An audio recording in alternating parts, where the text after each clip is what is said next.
어렸을 때 이렇게 참 아름다운 나라들에 대한 꿈들이 많이 있었죠. 대표적으로 저 스위스 가서 살고 싶다, 저기 덴마크 가서 살고 싶다, 캐나다 가서 살고 싶다, 이런 꿈들을 좀 갖고 있었던 때가 있었습니다. 근데 세월 가면 다 꿈으로 끝나요. 사실은 그래요. 사실은 그래요. 그러나 여러분, 이렇게 한번 생각해 볼 수 있어요. 내가 여생을 외국에서 좀 보내겠다, 혹시 그런 마음이 있다면 어떡합니까? 그 나라에 대한 관심이 많아지잖아요. 그러면 책을 보고 공부하고, 요즘에는 인터넷으로 다 나오니까 인터넷 보고 공부하고, 그 다음에 여행 유튜버들이 굉장히 많거든요. 요즘에 여행 유튜버들이 그 지상파 방송만큼 잘해요. 아주 재밌는 방송들이 많거든요. 그런 걸 보면서 내가 관심 있는 나라에 대해서 또 보고 배우고 그렇게 하죠. 그러면서 거기에 기후라든지 생활 양식이라든지 건축 양식이라든지 도시의 모양이라든지 이런 거 보면서 기본 지식으로 삼지요. 또 오늘날은 음식에 대한 관심이 참 많잖아요. 그러니까 어떤 음식이 있는지, 나에게 음식은 맞을 것인지 이런 거 찾아볼 것입니다. 그리고 그곳에서 살다 온 사람이 있다 그러면 만나서 얘기해보고 물어보고 그 나라 어때? 이렇게 물어보겠죠. 그리고 이제 또 중요한 거, 언어 공부. 언어. 영어권이면 그래도 생활 영어 몇 개쯤은 할 수 있도록 공부를 할 거고요. 영어권이 아니라 그래도 알파벳 정도 공부하면서 간단한 공부하겠죠. 그게 이제 지혜입니다. 지혜. 이 지혜는 뭐냐? 내가 가지고 있는 꿈, 또 내가 가까운 미래에 살게 될 그런 삶에 대해서 관심을 가지고 공부하고 또 익히고 이것을 실천하는 것, 그것이 지혜입니다. 지혜. 외국에서 살고 싶은 로망이 우리들에게 있었지만 대부분의 경우는 사실 그냥 생각과 꿈에 끝나죠. 여행 한번 갔다 올 수 있는 기회가 있는 것만 해도 사실은 큰 행운입니다. 행운입니다. 근데 여러분, 누구나 외국에서 살 수 있는 꿈을 가져도 외국에서 살 수 있게 되는 것은 아니지만, 그러나 누구에게나 예외 없이 살게 되는 나라가 있습니다. 좀 비유인데요. 미래라고 하는 나라입니다. 미래라고 하는 나라. 이건 공간으로 이루어진 건 아니지만 미래라고 하는 나라도 사실은 매우 낯선 나라입니다. 한 번도 가보지 않은 나라입니다. 그러나 가게 될 나라입니다. 내일이기도 하고 다음 주기도 하고 내년이기도 하고, 우리가 가보지 못했으면서 가게 되는 나라입니다. 뭐 똑같겠지라고 하는 마음으로 관심을 안 가지면 안 갖게 사는 것이지만, 그러나 한 번도 가보지 못한 미지의 땅이고 미지의 세계고 낯선 세계라고 한다 그러면 이것도 준비를 해야 되는 그런 것입니다. 예수님께서는 이러한 미래, 우리가 미래라고 얘기하면은 좀 막연하니까 어쩌면 노년일 수도 있고, 조금 더 나가서 얘기하면 노년 이후라고도 말할 수 있어요. 예수님께서는 이러한 미래, 노년 이후 다 포함한, 그러나 더 길고 더 끝없는 세계, 그 세계를 영원이라고 말씀을 하시고 있는 겁니다. 그러니까 영원이라고 하는 세계, 누구나 꿈을 꾸죠. 그러나 아무도 가보지 못했죠. 그래서 낯설기도 하죠. 머릿속으로 생각하기 때문에 익숙하지만 또 낯설기도 하죠. 그 낯선 나라, 낯선 세계, 미래라고 얘기할 수도 있고 노년 이후 혹은 영원이라고 얘기할 수 있는 그 세계에 대해서 준비해야 된다. 알아도 보고 익히기도 하고 그 나라의 언어도 공부하고, 또 가장 중요하게는 처소를 마련해야 된다. 처소. 누구나 가거든요. 누구나 그 미래, 영원, 거기 누구나 가는데 처소가 없으면 안 된다. 처소가 있어야 된다. 그거에 대해서 관심이 많으시는 거예요. 그래서 오늘 우리 예배에 나오신 우리 교우들께 우리 하나님께서 말씀하실 때 뭘 말씀하시겠냐? 결론적으로 얘기하면 영원이라고 하는 잘할 것 같으면서도 가보지 못한 그 낯선 나라, 그곳에 너희가 거할 처소가 있어야 된다. 영원히 거할 처소가 있어야 된다. 그걸 어디서 준비하느냐? 바로 여기서 준비해야 된다. 이 말씀을 오늘 우리에게 주시는 겁니다. 결론적으로 먼저 보면요, 16장 9절 마지막 절이죠. 오늘 우리가 읽은 말씀이에요. 내가 너희에게 말하노니 불의의 제물로 친구를 사귀라. 그리하면 그 제물이 없어질 때에 그들이 너희를 영주할 처소로 영접하리라. 사실 이 말씀이요, 좀 난해해요. 이 비유가 굉장히 난해하기 때문에 이해를 잘해야 되는데요, 이해가 안 되는 부분도 있어요. 그러나 우리가 이해가 되는 부분, 집중적으로 이해가 되는 부분은 어디냐면 너희를 영주할 처소로 영접하리라. 그러니까 예수님께서 우리들에게 하시고자 하신 말씀 중에 명확한 것은 뭐냐면 우리가 가게 될 미래라고 하는, 영원이라고 하는 그 낯선 나라에 거할 처소가 중요하다. 이 처소가 중요하다. 마련되지 않으면 안 된다. 이 사실은 분명한 것 같습니다. 결론적으로 말씀드리는 거예요. 누구나 가게 될 그 미래라고 하는, 영원이라고 하는 그 낯선 나라에 도달하게 되는데 그곳에 처소가 없을 때 이것처럼 당혹스러운 것은 없다. 그러니 영주할 처소가 필요하고 중요하고 마련해야 된다. 이 사실을 얘기합니다. 이 사실을 말씀하면서 하나의 비유를 도입하는데요, 이 비유가 재미가 있어요. 들어보면 재미가 있는데 재미가 있으면서 고개가 갸우뚱거려지는 부분이 좀 있어요. 그래서 신학자들도 풀기가 어려워요. 난해하다 그래요. 저도 난해했어요. 말씀을 준비하면서 어려우니까 넘어갈까? 어려우니까 넘어갈까? 그런 생각도 했었습니다. 그러면서 먼저 말씀을 읽고 연구를 많이 하면서 이런 생각이 들었습니다. 난해한데요, 어쩔 수 없어요. 오늘날 우리의 기본 상식으로 이해하자니까요, 조금 어려운 표현으로 하자면 해석학적 거리가 멀어요. 해석학적 거리.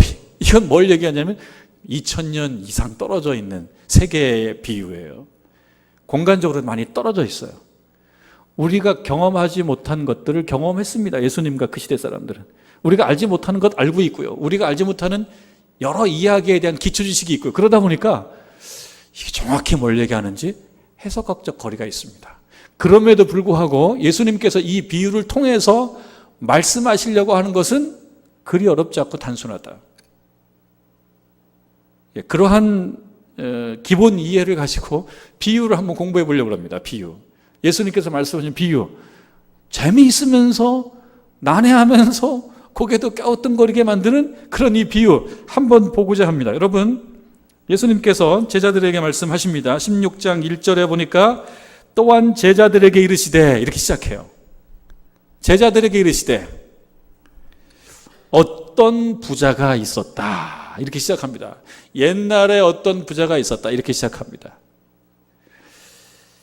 어떤 부자가 있었고요. 이 부자는 주인이라고 얘기할 수 있는 부자가 있었습니다. 근데 이 부자에게 청지기가 있었습니다. 청지기는 일이 많으니까요, 말하자면 이것저것 일을 돌보게 만드는 직원입니다. 직원이 있었습니다. 그래서 생각을 해보니까 이 직원의 입장에서는요, 좋은 기회인 거죠. 일을 하는데 부잣집에 취직한 거예요. 그리고 이 분이 하는 이 사업의 규모가 좀 큰 것 같아요. 그러니까 오늘날 얘기하면은요, 부자 기업이에요. 부자 기업에 취직했으니까 복이 있는 거예요. 어떻게 들어갔는지 모르겠어요. 시험 봐서 들어갔는지, 뭐 지인의 소개를 봐서 들어갔는지, 뭐 그 부분에 대해서는 관심을 갖고 있지 않으니까 잘 모르겠지만, 우리가 그냥 우리식으로 생각해 보면 하여튼 복이 있다. 부잣집 청지기로 취직을 한 거죠.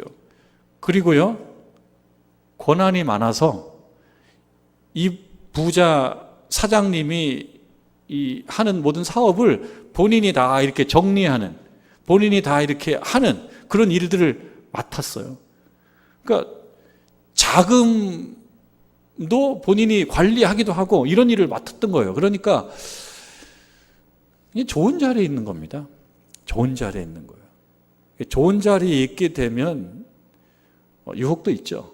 이걸 가지고 내 욕심을 챙기고 싶은 마음도 있는 건데, 이 청지기가 그러한 생각을 가졌던 것 같아요. 그래서 이 부자, 주인, 사장님의 돈에 손을 대는 거예요. 손을 대서 사장님을 부자로 만들어주는 게 아니라 자꾸 이 재산의 문제, 재산을 축내는 거예요. 오늘 말씀에 보면 16장 1절에 그가 주인의 소유를 낭비한다, 이렇게 나오거든요. 그러니까 청지기를 잘 취직해서요, 주인의 소유를 낭비해요. 그러니까 벌써 여기부터 별로 안 좋은 직원이에요. 별로 좋지 않은 직원이에요. 나쁜 직원이에요. 나쁜 직원. 주인의 소유를 낭비해요. 자기 거면 그렇게 하겠습니까? 자기 것처럼 안 한 거죠. 낭비합니다. 오늘날 얘기하면은 공금 횡령 같은 거를 한 거죠. 공금 횡령. 그리고 배임. 내가 뭘 함으로써 손해를 끼치는 거예요. 공금 횡령이나 배임죄를 은밀하게 하고 있었던 거예요. 그런데 이게 은밀한 걸로 감춰져 있지 않고요, 드러납니다. 그러니까 잘못이 있었는데 치밀하게 한 건 아니에요. 좀 이렇게 어설퍼요. 이 청지기가 어설프게 하면서 잘못을 한 것이 드러났습니다. 그리고 결국 주인에게 보고가 됐어요. 큰일 난 거죠. 주인이 청지기를 불렀습니다. 그 말씀이 16장 2절이죠. 주인이 그를 불러 이르되, 보고가 들어갔어요. 불렀어요. 그래서 뭐라고 얘기하냐면, 그만둬야겠어. 그만해. 그래서 해고 통지를 합니다. 해고 통지. 큰일 난 거죠. 2절에 주인이 그를 불러 이르되 내가 내게 대하여 들은 이 말이 어찌 됨이냐. 이런 이상한 말을 들은 거예요. 내 재산을 낭비해? 어찌 된 일이냐. 그러면서 내가 보던 일을 세마라 청지기 직무를 계속하지 못하리라. 이제는 해고야, 해고 얘기합니다. 그런데 여기서 중요한 말 하나를 우리가 포착할 수 있는데요, 내가 내게 대하여 들은 이 말이 어찌 됨이냐라고 이야기하고요, 그 다음에 내가 보던 일을 셈하라. 이 부분이 우리에게 중요합니다. 넌 해고야. 이 시점 이후로, 이 시간 이후로 바로 해고야. 그래서 모든 권한이 없어. 이렇게 한 게 아니고요, 여기서 셈하라고 그랬습니다. 내가 보던 일을 셈하라. 그러니까 이것이 어떤 뜻인지 다음 직원을 위해서 인수인계를 이거라도 해놓고 가, 이 녀석아. 이렇게 한 건지 모르겠지만 아주 약간의 시간이 주어졌습니다. 잠시간의 시간이 주어진 겁니다. 완전히 끝난 게 아닙니다. 약간의 시간이 주어진 거예요. 이 부분이 중요하죠. 청지기가 고민에 빠졌습니다. 어떤 고민이냐면 이 약간의 시간을 어떻게 사용할 것인가. 그러니까 지혜로운 겁니다. 그러니까 이 청지기가 어떤 면에 있어서 좀 나쁜 청지기인데 한편으로는 괜찮은 게 뭐냐면, 나 너에 대해서 나쁜 얘기 들었는데 너 어찌 된 거야? 라고 얘기했을 때, 오늘날 선수들 같으면은요, 선수 전문 꾼들이라면 어떻게 하겠습니까? 뭡니까? 나 그런 적 없다. 나 그렇게 해야 돼요. 요즘 선수들의 특징이 그거예요. 일단은 나 그런 적 없다. 증거가 나오면은 다 그런 거 아니냐. 상황이 그랬다. 이렇게 일단은 나 그런 적 없다라고 강하게 부인해요, 선수들은. 근데 그런 거 없이 일단은 받아들입니다. 그러면서 어떻게 생각하냐면 이 약간의 시간에 내가 어떻게 해야 될까? 이 부분으로 가는 거예요. 3절에 보니까요, 재밌는 표현이 있어요.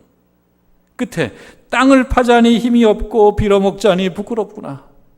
표현이 재밌죠? 땅을 파자니 힘이 없고 빌어먹자니 부끄러워요. 이제 해고됐는데 나에게 주어진 거는 약간의 시간밖에 없는데, 그럼 이 약간의 시간에 나는 뭘 해야 될까? 이쪽으로 머리가 돌아간 거예요. 머리가 빨리 돌아간 거예요. 중요한 거죠. 여러분, 생각해보면 우리들에게요, 약간의 시간이 주어진 건 맞습니다. 우리에게 주어진 약간의 시간을 어떻게 활용해야 되는가를 우리는 의식하든 의식하지 않는 생각을 하고 사는 거예요. 오늘 이 오전에 하나님 앞에 나온 것도요, 우리들에게 주어진 약간의 시간을 어떻게 활용하고 사용하면 좋은지에 대한 여러분들의 선택입니다. 하나님께 나와서 이 약간의 시간에 예배드리고 기도하고 찬송 부르고 나아가는 것이 우리들이 장래에 도달하게 될 그 낯선 나라에서 살 어떤 처소를 마련하는 것이야 라고 우리들이 그게 의식하든 의식하지 않든 생각하는 거예요. 영생을 준비하는 거예요. 영원한 세상을 준비하는 것입니다. 그런 의미에서 여러분들이 지혜로운 거죠. 물론 지금 이 시간에 가정에서 생방송으로 예배에 참여하는 분들도 역시 같습니다. 여러분들에게 주어진 약간의 시간을 이거 어떻게 활용해야 되느냐라고 했을 때 내가 나중에 도달해야 될 그 낯선 나라에 내가 거주할 그 처소를 마련하는데 정말 중요한 일이야 라고 생각하고 하나님께 나와서 하나님 앞에 예배드리는 거, 잘하신 거죠. 잘한 것입니다. 아주 잘한 것입니다. 이 청지기가 고민을 합니다. 나에게 주신 약간의 시간을 나는 어떻게 활용해야 되나 고민을 막 하다가요, 4절에 보니까요, 4절에 보면 이렇게 되어 있죠. 내가 할 일을 알았도다 이렇게 되어 있죠. 내가 할 일을 알았도다. 근데 세번역 성경에 더 재밌게 표현해놨어요. 세번역 성경은 더 재미있는 번역을 해놓고 있는데 이렇게 표현하고 있어요. 옳지, 좋은 수가 있다 이렇게 번역을 해놓고 있어요. 세번역 성경은 옳지, 그러면서 정말 이 손으로 소리 딱 내는 거예요. 옳지, 좋은 수가 있다, 발견한 거예요. 뭘 발견했을까 궁금하지 않습니까? 우리가 지금 읽어서 어느 정도 알고는 있지만 여러분 궁금하지 않아요? 이 청지기가 지금 위기에 처해 있어요. 해고당했는데 거기서 바로 끝난 게 아니고 약간의 시간이 주어졌어요. 이 약간의 시간에 내가 뭘 해야 되지? 라고 고민하다가 옳지 발견했다. 뭘 발견했는지 궁금하지 않습니까? 궁금했어요. 궁금합니다. 예, 여러분 봅니다. 4절에 보니까 내가 할 일을 알았도다 그렇게 얘기하고 이렇게 하면 직분을 빼앗긴 후에 사람들이 나를 자기 집으로 영접하리라. 직분을 내가 빼앗긴 후에 내가 참 어렵고 힘들 때 나한테 자선을 베풀 거야. 이렇게 하면, 어떻게 하면? 5절부터 보니까 이렇게 하는 거예요. 말하자면 이 주인이, 이 부자가 뭔가를 꾸어주고 그것으로부터 이자도 받고 이런 일들도 좀 하는 것 같아요. 많이 빌려줬어요. 사람들에게 뭔가를 많이 빌려줬어요. 오늘날 얘기하면 은행인지, 은행 금융업인지도 모르겠어요. 많이 대출을 해줬어요, 대출을. 근데 이거를 누가 이 일을 봤냐면 이 청지기가 일을 본 거예요. 장부 관리도 하고 있고 그랬어요. 그래서 방법이 뭐냐면 사람들을 불렀어요. 일로 와보라고. 그러면서 장부를 꺼내놓고 당신 기억해? 우리 주인에게 얼마 빚졌어? 그러면서 물어봅니다. 6절에 한 사람이 나 기름 100마를 빚졌습니다. 기름 100말. 그래? 50이라고 써. 여러분 50이라고 써. 사인해. 옛날 사인 찌우고. 예. 이거 뭡니까? 사문서 위조. 사문서 위조. 요즘에 아주 유행어입니다. 위조. 위조가 아주 판쳐요. 위조. 사문서 위조, 공문서 위조. 제가 보니까 사문서 위조가 지금 이 나라가 정한 법에 의하면은요, 5년 이하의 징역과 1,000만 원 이하의 벌금이래요. 그러니까 정도에 따라 다른데요, 5년까지 징역을 살 수 있는 게 사문서 위조인데요. 어쨌든 지금 사문서 위조를 하고 있어요. 위조하고 있어요. 문서 위조를 하고 있어요. 계약서를 갖다가 고쳐. 100마를 빌렸으면 50이라고 쓰고 말하지 마. 그리고 사인하셔. 50만 갚으셔. 그리고 또 한 사람에게 또 불렀어요. 얼마 빚졌어요? 그러니까 저는 밀 100석인데요. 80이라고 써. 여러분 이거 어떻습니까? 지금 몰래 하고 있습니다. 몰래 하고 있어요. 여러분들이 이 옆에 지금 보고 있다면 이 청지기 어떻게 평가할 수 있겠습니까? 이 청지기 어떤 사람이에요? 못된 녀석이죠. 처음에 주인의 재산을 낭비했어요. 그래서 문제가 됐어요. 그러니까 고민이 서로 내가 어떻게 살아야 될지 고민이에요. 고민을 하다가 해낸 방안이 사문서 위조로 해가지고 이걸 이렇게 하자. 그러니까 옛날에도 낭비했죠. 지금도 낭비하고 있습니다. 그런데 이 청지기가 아는 게 있습니다. 이게 뭘 아냐면 오늘날에 똑같이 적용되는 원리인데요. 이미 오래전에 2000년 십수년 전에 벌써 십수년 됐네요. 정확히 몇 년인지는 십몇 년 됐는데 베스트셀러 중에 설득의 심리학이라는 책이 있습니다. 로버트 치알딘이라고 하는 심리학자고 교수였던 그분이 쓴 설득의 심리학이라는 책이 있어요. 저도 다 읽어봤습니다. 인기가 많았습니다. 이 도대체 어떻게 해야지 사람들을 설득할 수 있으며 도대체 어떻게 해야지만이 내가 영향을 미칠 수 있으며 이런 내용들이에요. 근데 핵심이 뭐냐면요. 핵심이 상호성의 원리라고 하는 말로 요약이 됩니다. 상호성의 원리. 상호성의 법칙이에요. 상호성의 법칙.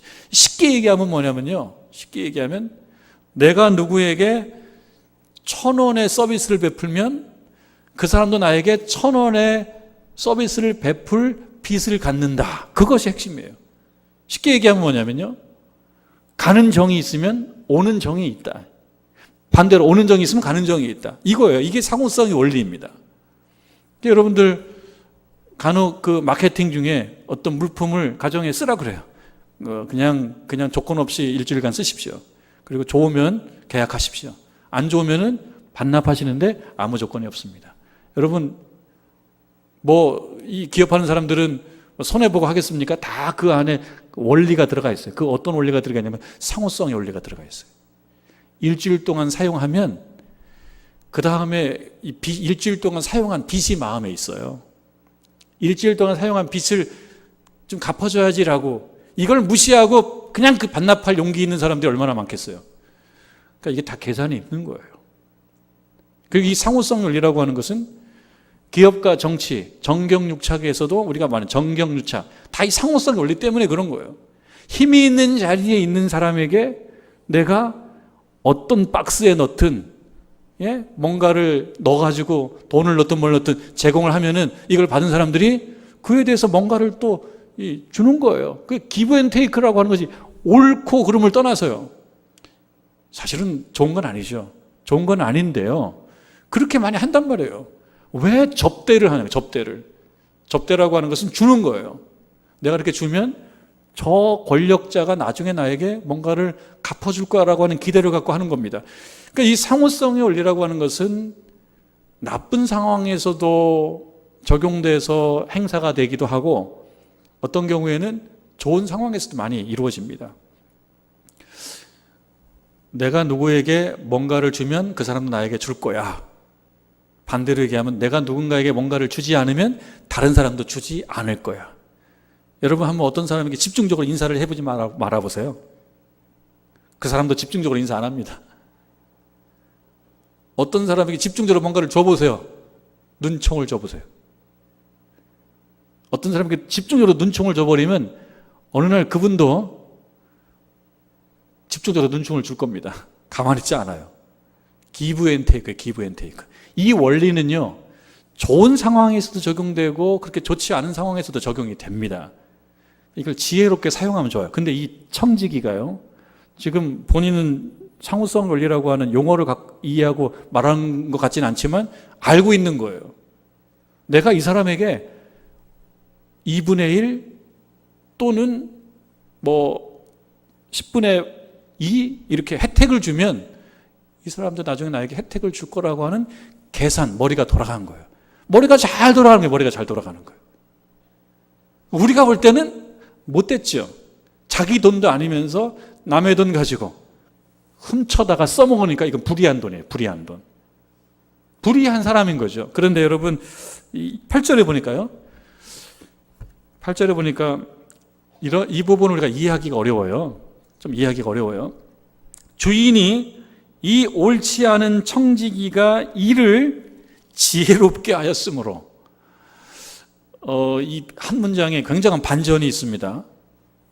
이 옳지 않은 청지기, 이 말을 다른 성경에서 또 이렇게 옮겨요. 이 약삭빠른 청지기 또는 약아 빠진 녀석.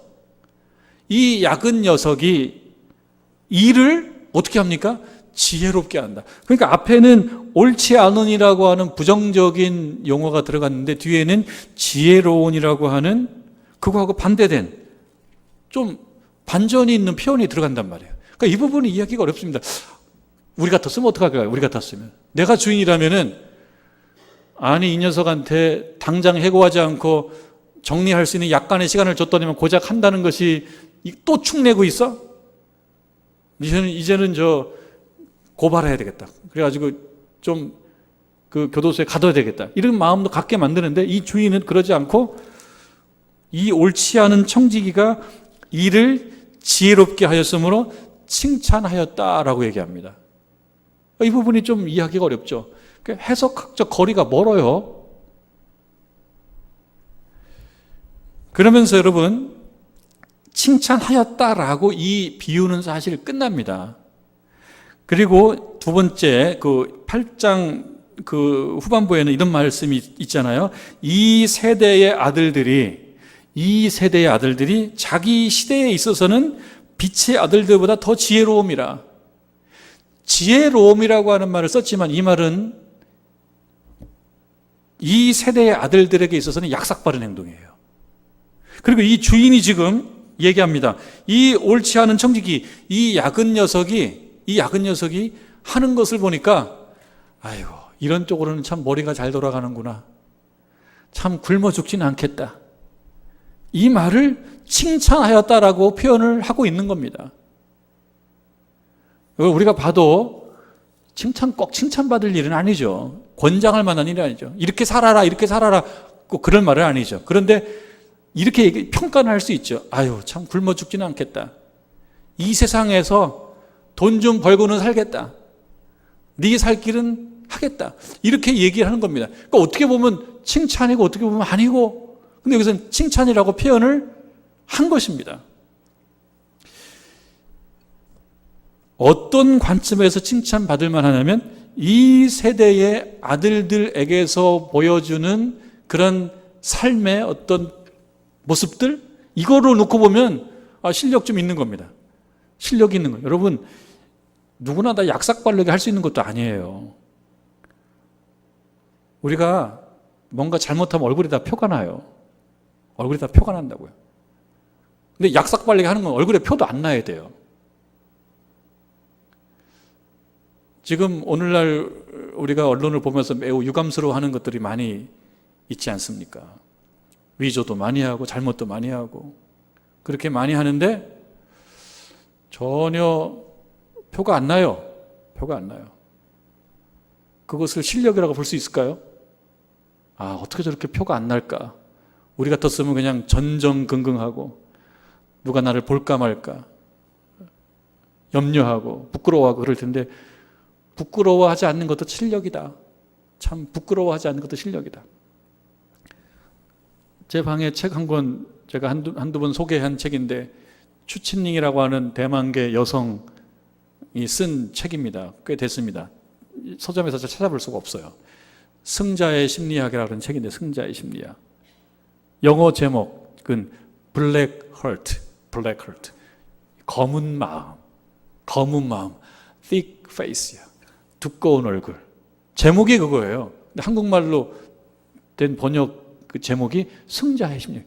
승리하기 위해서는 뭐가 필요하냐? 승리하기 위해서는 마음이 시커매야 돼. 표가 안 나야 돼요. 어떤 마음 먹고 있는지를 쉽게 내보이면 안 된다는 거예요. 그런데 그게 안 돼요. 다 표현하고 싶어요, 우리는. 그냥 담아놓질 못해요. 담아놔야 된다는 거예요. 아닌 척할 수 있어야 된다는 거예요. 낯이 두꺼워야 된다는 거예요. 그건 뭡니까? 아무 때나 부끄러워하는 거 아니야. 부끄러워하지 않아야 된다는 거예요. 뭘 해도 당당해야 된다는 거예요. 그래야지 다 이긴다는 거예요. 다 이긴다는 거죠. 이것이 세상에서 통용되는 건데 꼭 옳은 것이냐, 그것이 아니라 통한다라는 거예요. 통한다. 세상에서 통한다는 거예요. 세상에서 통한다. 그러니까 이 청지기는요, 이 통하는 걸 잘 알고 있어요. 통하는 거를. 그래서 이 주인이 이 녀석 참 굶어 죽지는 않겠구나. 이 이야기를 예수님이 하시는 거예요. 그리고 여러분 8장 두 번째, 이 세대의 아들들이 자기 시대에 있어서는 빛의 아들보다 더 지혜롭다. 그러니까 이 세대의 아들들과 빛의 아들들이 이렇게 대조적으로 나타납니다. 지금 이 예화는, 이 비유는 이 세대의 아들들의 살아가는 방식을 얘기합니다. 비꼰 거죠. 그런데 빛의 아들들은 빛의 아들들 세계에서 통용되는 그런 원리에 지혜로워야 되지 않냐. 지금 9절에 불의의 제물로 친구를 사귀라 이렇게 얘기했다 그래서 정말 우리도 남을 속여 먹어서 남의 돈 가지고 돈놀이 좀 해야 되겠다 이렇게 하라는 것이 아니죠. 알아들어야죠. 그래서 성경은 귀 있는 자들은 들을지어다 그렇게 말씀하지 않습니까? 알아들어야죠. 그게 아니라 빛의 아들들이 빛의 세계에서 통용되는 원리에 있어서 지혜로워야 된다. 그러면서 결론적으로 하는 얘기는 영주할 처소를 얘기합니다. 여러분, 지혜를 얘기할 때 빠지지 않는 위력적인 표현이 하나가 있습니다. 위력적인 표현. 잘 알고 있는 얘기예요. 이 또한 지나가리라. 이 또한 지나가리라. 지혜를 얘기할 때 늘 하는 얘기입니다. 이 또한 지나가는 거죠. 여러 가지 의미가 있죠. 좋은 시절도 지나가고 나쁜 시절도 지나가게 되니까 너무 교만할 것도 없고 너무 낙심할 것도 없다는 얘기예요. 근데 또 하나는 뭡니까? 지나간다는 겁니다. 지나가서 지금 이 시대가 지나가서 우리는 다음 시대에 또 살게 된다는 거예요. 이 나라의 삶을 마감하고 다른 나라의 시민도 된다는 얘기죠. 그러니까 이 말을 생각하면 우리가 뭘 볼 수 있습니까? 이 청지기 좋은 시절 다 지나가요. 지나갑니다. 좋은 시절. 나쁜 시절도 지나갑니다. 인생도 지나갑니다. 누구나 예외가 없습니다. 100세 시대라고 해도 100세도 지나갑니다. 예수님의 관심은 무엇입니까? 영원히 거주할 처소를 마련하기 위해서 이 약간의 시간을 지혜롭게 살아라. 우리에게 그게 중요하다는 거예요. 영원히 거주할 처소를 마련하기 위해서 마치 이 세대의 아들들이 이렇게 머리 쓰면서 사는 것처럼 영적인 세계에서 머리를 좀 쓰면서 지혜롭게 살아라. 준비해라. 여러분 오늘 하나님 앞에 나와서 예배드리면서 말씀 듣고 기도하며 나아가지 않습니까? 여러분들에게 주어진 약간의 시간입니다. 얼마나 길겠습니까? 이 약간의 시간을 여러분들이 매우 지혜롭게 사용하고 있는 것입니다. 그리고 앞으로 여러분들에게 주어질 얼마간의 그 시간, 그 약간의 시간 또한 영주할 처소를 마련하기 위한 지혜로운 판단과 선택으로 하루하루를 살아가는 저와 여러분 되기를 주님의 이름으로 축원합니다.